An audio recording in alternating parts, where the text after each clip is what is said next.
بسم اللہ الرحمن الرحیم۔ حافظ سٹوریز میں خوش آمدید۔ سنہری مچھلی نے جانے سے پہلے اپنی گردن پانی سے باہر نکالی اور ہاشم سے بولی، اب میں جا رہی ہوں، تم اپنی کشتی کی طرف دیکھو، وہ سونے میں تبدیل ہو چکی ہے۔ ناظرین، ویڈیو شروع کرنے سے پہلے ایک ریکویسٹ ہے کہ ابھی تک اگر آپ نے ہمارے چینل کو سبسکرائب نہیں کیا تو ابھی سے سبسکرائب کریں اور گھنٹی کے بٹن کو ضرور دبائیں۔ شکریہ۔ ہاشم 3 روز سے گھر پر بیٹھا ٹھنڈے موسم کا انتظار کر رہا تھا، لیکن موسم ہے کہ گرم سے گرم ہوتا جا رہا تھا۔ جو کچھ جیب میں تھا گھر پر بیٹھ کر کھا پی لیا۔ اب مجبوراً وہ جال اٹھا کر دریا کنارے پہنچا۔ اس نے پورے دریا کا جائزہ لیا۔ ہوا تیز چلنے کی وجہ سے دریا میں عجیب و غریب شور مچا ہوا تھا۔ ہوا کی طاقت سے اٹھنے والی لہریں ایک دوسرے سے مل کر دریا کے کنارے سے ٹکراتیں اور پھر واپس لوٹ جاتیں۔ ہاشم کی ہمت تو جواب دے گئی تھی، اس کے باوجود اس نے اپنے آپ پر قابو پایا اور ہمت کر کے اپنی چھوٹی کشتی میں جال سمیت داخل ہو گیا۔ پہلے تو اس نے کشتی کی صفائی کی اور کشتی کو کھول کر دریا کے بہاؤ پر چھوڑ دیا۔ بیچ دریا میں پہنچ کر اس نے جال کو سنبھالا اور کھلے دریا میں جال کو ڈال کر کشتی میں آرام سے بیٹھ گیا۔ لہریں زیادہ ہونے کی وجہ سے کشتی کو بری طرح سے ہچکولے آ رہے تھے۔ تھوڑی ہی دیر بعد جال میں تناؤ محسوس ہوا۔ ہاشم نے سمجھا کہ کوئی بڑی مچھلی جال میں پھنس گئی ہے۔ وہ خوش کشتی کو صحیح سمت پر کر کے جال کو آہستہ آہستہ باہر نکالنے لگا۔ جال جیسے ہی باہر آیا تو اس میں کافی تعداد میں چھوٹی بڑی مچھلیاں تھیں۔ جال کو اپنی کشتی پر پھیلا کر اس میں سے مچھلیاں نکالنے لگا۔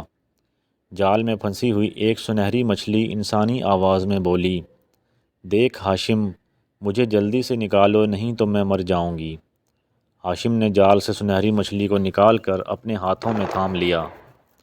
مچھلی پھر بولی، ہاشم میں سخت تکلیف میں ہوں، میرا دم گھٹ رہا ہے، تم مجھے اور ان تمام مچھلیوں کو رہا کر دو، میں تمہیں بہت سا انعام دوں گی۔ لیکن ہاشم کسی صورت بھی ان مچھلیوں کو چھوڑنے پر تیار نہ تھا۔ مچھلی رو پڑی اور روتی ہوئی آواز میں بولی، میں اس دریائی قبیلے کی شہزادی ہوں، میں ان مچھلیوں کے ساتھ گھومنے نکلی تھی لیکن غلطی سے تمہارے جال میں پھنس گئی۔ میرے گھر والے بہت پریشان ہوں گے، میں تم سے ہاتھ جوڑ کر کہتی ہوں تم مجھے چھوڑ دو، اس کے بدلے میں تم جو کہو گے وہ میں کرنے کے لیے تیار ہوں۔ کیا تم میری کشتی کو سونے میں تبدیل کر سکتی ہو؟ ہاشم سنہری مچھلی سے بولا، ہاں میں کر سکتی ہوں، اگر تم مجھے اور میرے تمام ساتھیوں کو رہا کر دو تو میں اپنے گھر روانگی سے پہلے تمہارا یہ کام کر دوں گی۔ کیا تم سچ کہہ رہی ہو؟ سنہری مچھلی بولی، ہم کبھی بھی کسی کو دھوکہ نہیں دیتے، تم مجھے چھوڑ کر تو دیکھو، جب سب مچھلیاں رہا ہو جائیں گی تو میں تمہارا یہ کام کر کے اپنے ساتھیوں کے ساتھ اپنی دنیا میں چلی جاؤں گی۔ اچھا تو پھر یہ لو، سب سے پہلے میں تمہیں چھوڑ رہا ہوں۔ ہاشم نے سنہری مچھلی کے بعد دوسری تمام مچھلیوں کو باری باری سمندر کے پانی میں ڈال دیا۔ سنہری مچھلی نے جانے سے پہلے اپنی گردن پانی سے باہر نکالی اور ہاشم سے بولی، اب میں جا رہی ہوں، تم اپنی کشتی کی طرف دیکھو، وہ سونے میں تبدیل ہو چکی ہے۔ ہاشم نے جب کشتی کو دیکھا تو ہر چیز سونے کی بن چکی تھی۔ ہاشم بہت خوش تھا۔ اس نے کشتی کو کنارے سے لگا کر اس کی اچھی طرح صفائی کی اور سوچنے لگا، اس کشتی کو فروخت کر کے اس سے جو رقم حاصل ہوگی اس سے اپنا مکان بناؤں گا اور دوسری نئی کشتی خرید کر اس سے مچھلیوں کا کاروبار شروع کروں گا۔ یہ سوچتا ہوا وہ خوش اپنے گھر پہنچا اور اپنی بیوی کو یہ ساری باتیں بتائیں۔ بیوی بھی سنتے ہی بے حد خوش ہوئی۔ دوسرے روز ہاشم کی کشتی کو دیکھنے کے لیے کئی لوگ آئے۔ جس نے سب سے زیادہ بولی لگائی کشتی اس کے حوالے کر کے اپنی تمام رقم سمیٹ کر سیدھا گھر آ گیا۔ چند ہی دنوں میں وہ امیر ترین مچھیرا بن گیا۔ اب اس کے پاس خوبصورت کشتی اور اپنے رہنے کے لیے نیا مکان، اچھے لباس، سب ہی کچھ تھا۔ ہاشم نے کچھ رقم بچا کر بینک میں محفوظ کر لی تاکہ مشکل وقت میں کام آ سکے۔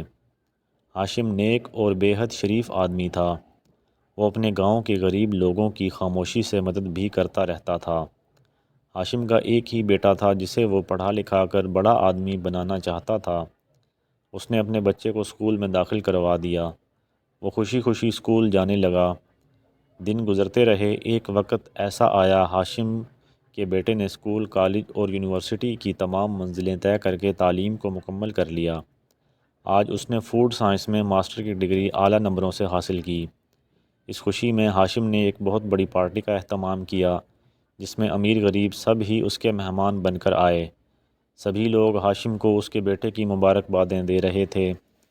ہاشم کے بیٹے کو لوگوں نے خوشی میں بہت سے انعامات بھی دیے۔ ان لوگوں میں ایک نوجوان قاسم بھی تھا جس نے اس کے بیٹے کو مبارکباد دی اور جاتے ہوئے ایک پیکٹ ان کے حوالے کر کے اچانک غائب ہو گیا۔ چنانچہ تقریب ختم ہونے کے بعد ہاشم لوگوں کے دیے ہوئے انعامات کو دیکھ رہا تھا تو اس کو وہ پیکٹ بھی یاد آیا۔ اس نے اسے کھول کر دیکھا تو اس میں پھولوں کا گلدستہ اور ایک خط موجود تھا جس میں ہاشم کے بیٹے کو اعلیٰ تعلیم حاصل کرنے پر مبارکباد دی تھی اور لکھا تھا کہ تمہاری سونے کی کشتی اور تمام اشیاء دریا کے کنارے پر موجود ہیں، اسے موصول کر لو اور کاروبار کرو، یہ ہماری طرف سے آپ کے لیے انعام ہے۔ ہاشم آج بھی اس سوچ میں ہے کہ وہ کون تھا۔ لوگ کہتے ہیں کہ ہاشم کے لیے یہ اس کی ایمانداری کا انعام تھا۔ ناظرین، اگر آپ کو ہماری ویڈیو پسند آئی ہو تو ہمارے چینل حافظ سٹوریز کو ضرور سبسکرائب کریں اور گھنٹی کے بٹن کو پریس کریں تاکہ ہماری نئے آنے والی ویڈیو آپ کو بر وقت ملتی رہے۔ جزاک اللہ۔